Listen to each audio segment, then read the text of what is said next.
नमस्कार, मी पूजा तुमचं खूप सारं स्वागत करते आपल्या एका नवीन व्हिडिओमध्ये। तर आजच्या व्हिडिओमध्ये आपण बघणार आहोत की आपण छोटे छोटे सेव्हिंग्स कशा प्रकारे करू शकतो, कुठे कुठे आपले पैसे आपण सेव्ह करू शकतो, कोणकोणत्या गोष्टी आपण करू शकतो, तेच आपण आजच्या व्हिडिओमध्ये बघणार आहे। कारण पैसा आज आपण वाचवू तर उद्या पैसा आपल्याला वाचवत असतो। तर खरंच तर ह्या व्हिडिओ मी खूप पहिले घेणार होते, पण आता म्हटलं तुमच्याबरोबर शेअर करूया। तर चला आजच्या व्हिडिओला सुरुवात करूया। पहिली जी टिप आहे ती मी तुमच्यासोबत शेअर करेल, ते म्हणजे जेही आपण खर्च करतो ते लिहून घ्यायला शिका। म्हणजे कुठे आपले पैसे वेस्ट गेले किंवा काय झालं, आपण कुठे कुठे खर्च केले त्याची नोंद आपल्याकडे असते। आणि एक छोटीशी नोटबुक किंवा एखादी हे घ्यायची, डायरी घ्यायची, त्याच्यात सगळं लिहून काढायचं की या महिन्यात मी किती खर्च केलाय, कुठं कुठं पैसे वाया गेलेत किंवा कुठं कुठं एक्स्ट्रा खर्च झालाय, तर तो आपण पुढच्या महिन्यात म्हणजे कमी केला पाहिजे। अशा गोष्टी आपण घेतल्या नाही पाहिजे की ज्याच्यामुळे खूप सारा खर्च होतो। पहिली टिप हे आहे की तुम्ही लिहून काढायला शिका। इन्कम सोर्स दोन्हीकडून असतो, म्हणजे मिस्टर आणि वाईफ दोघं जर कमवत असतील तर ते खूप सारा बचत आपण करू शकतो। पण जर कमवणारा एकच असेल तर आपण कशा प्रकारे ती बचत करू शकतो, म्हणजे कोणकोणत्या गोष्टी आपण करू शकतो। तर ज्या गोष्टींची गरज नाहीये ते शक्यतो टाळावे। सगळ्यांना मोह असतो सगळ्या गोष्टींचा आणि सगळ्यांना त्या सगळ्या गोष्टी मिळो अशी मी ईश्वरचरणी प्रार्थना करेल। सगळ्यांना वाटतं की मी असं राहावं, मी छान दिसावं, जसं की आता जशा प्रकारे आता ट्रेन आहे तसे मी कपडे घालावे, जसे एअरबड्स वगैरे आहेत, ज्या आता फॅसिलिटीज आहेत त्या मी माझ्या याच्यामध्ये इम्प्रूव्ह कराव्या असं सगळ्यांना वाटतं। पण असं शक्य नाहीये। प्रत्येक गोष्ट आपण म्हणजे आपल्या बजेटनुसार केली ना तर खूप फायदा होतो। आणि त्याच्यातलीच गोष्ट आहे की आपण ऑनलाईन शॉपिंग थोडीशी टाळावी। कपड्यांच्या बाबतीत तरी कपडे आता आपण काय करतो, कपडे भरपूर आपले असतात पण त्यांना ते कपडे तसेच ठेवले असतात। साडी आपण कितीदा नेसतो, एक साडी घेतलेली वर्षातून झालं, खूप झालं तर एक दोनदा आपण ती साडी वेअर करतो, त्याच्यानंतर ती साडी तशीच पडून वर्ष राहते। त्याच्यामुळे साड्या किंवा कपडे खरेदी करताना खूप सारा त्याच्यामध्ये पैसा इन्कम म्हणजे खूप सारा पैसा गुंतवून ठेवू नका। 10,000 20,000ची साडी घेतली आणि त्याच्यात तुम्ही किती वेळ घालता तिला, तर अशी साडी घ्यायची। घेतानाही कपडे असे घ्यायचे की ते म्हणजे आपण करणार आहोत यूज किंवा परत परत होऊ शकतं, वॉशेबल असेल अशा साड्या किंवा असे कपडे आपण घेतले पाहिजे। त्याच्यानंतर ज्या गोष्टींची गरज नाहीये त्या गोष्टी आपण घेणं टाळावं। जसं की एखादा वेगळा वन पीस वगैरे ते आपण कधीतरी घालतो, तर ते आपण साडींचाही बनवून घेऊ शकता। तुम्ही तुमच्याकडे जर छान टेलर असेल किंवा तुम्ही स्वतः टेलर असाल तर तुम्ही तुमच्या जुन्या कपड्यांचे किंवा जुन्या साड्यांचे ड्रेसेस वगैरे नवीन नवीन हे वेगवेगळ्या पद्धतीने शिवून, म्हणजे प्लाझो, सेगार पॅन्ट वगैरे अशा प्रकारे छान असा हे बनवून त्याला वेगळा असा लुक देऊन छान असे लेस गोंडे लावून तुम्ही त्याचं नवीन काहीतरी करू शकता। बॅग्स बनवू शकतात, भरपूर गोष्टी आहेत ज्या तुम्ही करू शकतात घरी बसल्या। त्यातच वेगवेगळ्या प्रकारचं हे करत बसायचं आणि शक्यतो ऑनलाईन शॉपिंग टाळावी। कारण ऑनलाईन मध्ये आपल्याला दिसतं वेगळं आणि येतं वेगळं। असं म्हणत नाही मी की कधीच ऑनलाईन शॉपिंग करू नये, ते चांगलंही आहे, पण तेव्हा जेव्हा आपल्याकडे तेवढा इन्कम आहे, आपल्याकडे आपल्या बायकांचं काय असतं, भरपूर पैसे आपल्याकडे साठत आले की आपण लगेच आपलं माइंड जातं की हे माझ्याकडे नाही आणि ते पाहिजे। आणि जेव्हा पैसेच नसतात ना तेव्हा हे विचार अजिबात मनात येत नाही खरं तर तेव्हा या गोष्टी टाळाव्या, ऑनलाईन शॉपिंग टाळावी। जर आपण कमवत असो किंवा तुम्ही घरीच काहीतरी काम करता, तुम्ही कमवता तुम्ही स्वतः, तर त्याच्यातले तुम्ही पैसे स्वतःवर इन्व्हेस्ट केले तर चांगले। पण जेव्हा तुम्ही काहीच कमवत नाही तेव्हा आपण असे फालतूचे खर्च नाहीच केलेले बरे। त्याच्यामुळे वादविवाद होतात, हे होतं ते होतं, त्याच्यामुळे शक्यतो ह्या गोष्टी टाळाव्या। ऑनलाईन शॉपिंग मी थोडीशी हे करेल। त्याच्यानंतर डीमार्ट मध्ये आपण जातो आणि खरं तर जे घ्यायचंय त्याच्यापेक्षा उलट डबल आपण खर्च करून येतो।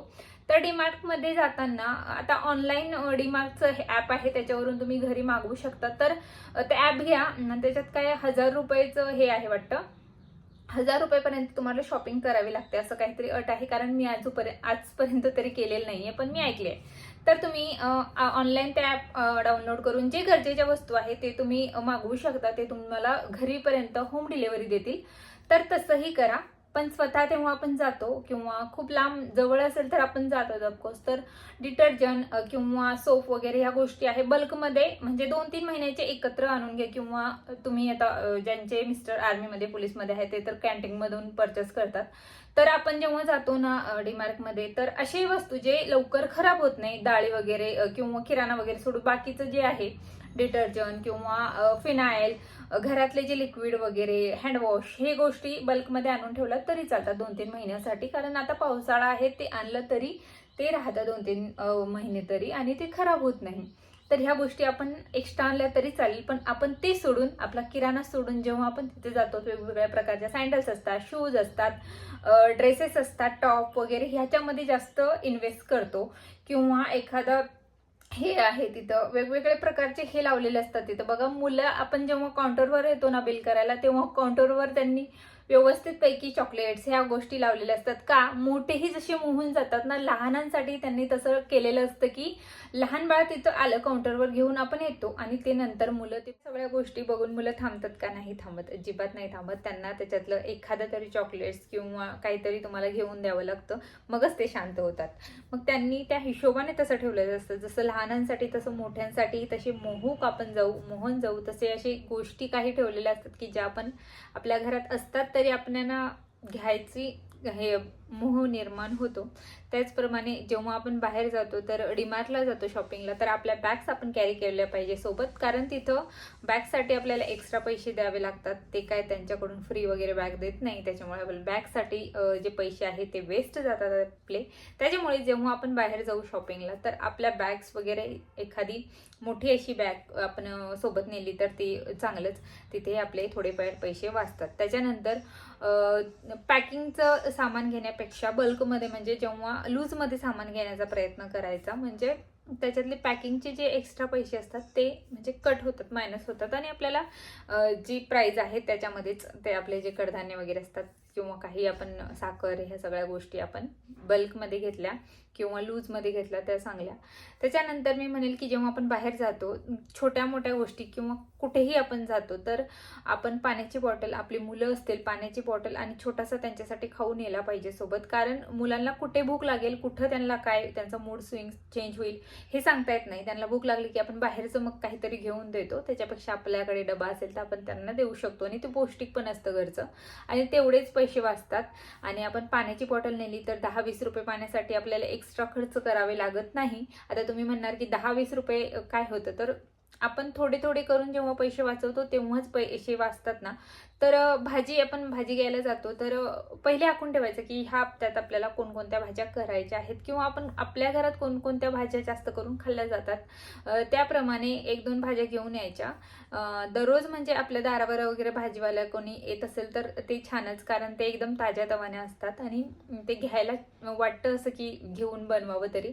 पण ज्या भाज्या वगैरे मुलं खात नाही त्याच्या वेगळं काहीतरी बनवण्याचा प्रयत्न करावा. किंवा भाज्या आणताय ते वाळून तशाच पडताय, त्याच्यापेक्षा जेवढी क्वांटिटीमध्ये म्हणजे आपल्या घराला लागतंय तेवढीच क्वांटिटी आणायची. त्याचप्रमाणे घरातले दुसरे जे सामान असतात, ब्युटी प्रोडक्ट असतात काहीतरी, तर घरी DIY करण्याचा प्रयत्न करायचा. बाहेर आपण जाण्यापेक्षा घरीच काहीतरी त्याचा करण्याचा प्रयत्न करायचा, म्हणजे तेवढेच पैसे, आपले 2 पैसे वाचतात आणि आपल्याला तिथेही आपले पैसे वाचले जातात. त्याचप्रमाणे मी शॉपिंगचं म्हटलं, सगळ्या गोष्टी म्हटल्या, घरातलेही सगळे गोष्टी व्यवस्थित आपण एखादं मोठं असं जेव्हा आपल्याला काही घ्यायचं असतं, TV, फ्रीज वगैरे, तर त्याच्यासाठी पहिल्यापासून म्हणजे वर्षाच्या स्टार्टिंगपासून सुरुवात करायची. म्हणजे शेवटपर्यंत आपण ते घेऊ एवढे पैसे आपले साईडला ठेवले की तेवढे वाचतात. त्याचप्रमाणे महिन्याच्या खर्च म्हणजे जेव्हा आपल्याला पेमेंट येते त्याच दिवशी ठरवायचं की कुठे कुठे कोणाचे पैसे आपल्याला द्यायचे आहे, कुठे कुठे पे करायचं आहे, कोणते बिल आपले भरायचे आहेत किंवा कोणते EMI वगैरे आहेत ते आपल्याला भरायचे, ते पहिले भरून द्यावे. मग नंतर बाकीच्या राहिलेल्या पैशामध्ये हे करायचं. पहिली गोष्ट म्हणेन मी, पहिले सेव्हिंग करा आणि मग राहिलेल्या पैशांची खर्च करा. आपण पहिले खर्च करतो आणि मग उरलेल्या पैशांची सेव्हिंग करतो, तसं न करता. त्याचप्रमाणे जे कपडे वगैरे मुलांचे असतात किंवा थंडीचे स्वेटर वगैरे किंवा ब्लँकेट किंवा एक्स्ट्राचे जे कपडे, आता तुम्ही पावसाळ्यामध्ये छत्री घ्यायला गेला तर ते महागच, ऑफकोर्स महाग भेटणार आहे. किंवा आता शाळा सुरू होते जूनमध्ये, तर तेव्हा तुम्ही मुलांचे बॅग्स वगैरे घ्यायला गेले, टिफिन घ्यायला गेले तर ते महागच भेटणार.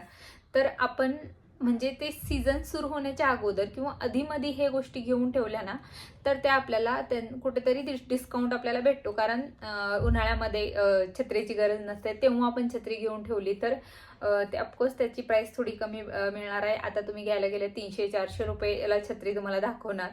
त्याच्यापेक्षा आपण आणि आता ब्लँकेट बघा, आता जेव्हा हे लागणार आहे, आता हिवाळा लागणार त्याच्या अगोदर, विंटरच्या अगोदरच आपण मऊ जे कपडे असतात किंवा उलनचे कपडे वगैरे हे सगळे मुलांसाठी किंवा स्वेटर तुम्हाला घ्यायचं असेल तर आधीच घेऊन ठेवले ना, तर तेव्हाचा तो हे वाचतो आपल्याला. कारण सीझन वाईज त्या गोष्टींची म्हणजे हे वाढतात, डिमांड वाढते. तशाच प्रकारे त्या वस्तूंची किंवा त्या गोष्टींची सगळ्यांची प्राईस त्यांनी डबल केलेली असते. त्याच्यामुळे सीझन जेव्हा स्टार्ट होईल तेव्हा न घेतात अगोदरच त्या गोष्टी घेऊन ठेवल्या तुम्ही तर तेवढंच तुमचे पैसे वाचतात. ते तुम्ही कमीमध्ये, आता तुम्हाला हिवाळ्यामध्ये जी ब्लँकेट 1000-2000 पर्यंत भेटते ते तुम्ही 600-700 रुपयाला भेटू शकते आता दुसऱ्या ऋतूंमध्ये. तर ह्या सगळ्या गोष्टी, किंवा उन्हाळ्यात आपण ज्या सुती कपडे घालतो किंवा उलन म्हणजे कॉटनचे वगैरे कपडे वेअर करतो, तर तुम्ही पहिले जर घेऊन ठेवले तर तेव्हा उन्हाळ्यात तुम्हाला एवढेसे पैसे त्याचे मोजावे लागत नाही. किंवा माठ वगैरे ह्याही गोष्टी छोट्या छोट्या गोष्टी असतात, पण त्या खूप महाग भेटतात सीझन वाईज. कारण डिमांड वाढली की पैसे ऑफकोर्स ते वाढवून देणार. तर ह्या सगळ्या गोष्टी होत्या छोट्या छोट्या गोष्टी करून. आणि मेन गोष्ट म्हणजे लिहून ठेवणं, जे आपण लिहितोय त्याची लिहून ठेवणं खूप महत्त्वाचं आहे. कारण आपल्याला कळतं ते कसं काय करायचं आहे. त्याच्यामुळे ह्या सगळ्या गोष्टी आपण केल्या तर नक्कीच आपल्याला ते फायदा होऊ शकतो त्याचा. तर आय होप तुम्हाला माझा व्हिडिओ आवडला असेल तर नक्की लाईक, शेअर अँड सबस्क्राईब करा. तुमच्यासारखीच गृहिणी आहे, काहीतरी करण्याचा प्रयत्न करते. आणि माझे व्हिडिओ तुम्हाला आवडत असतील तर please like, share and subscribe करा. तुमच्या फ्रेंड सर्कलमध्ये शेअर करा. आणि ऑफकोर्स जिथं तुम्हाला वाटतंय कमेंटही करू शकता. चला तर भेटूया आपण नेक्स्ट व्हिडिओमध्ये. तोपर्यंत धन्यवाद.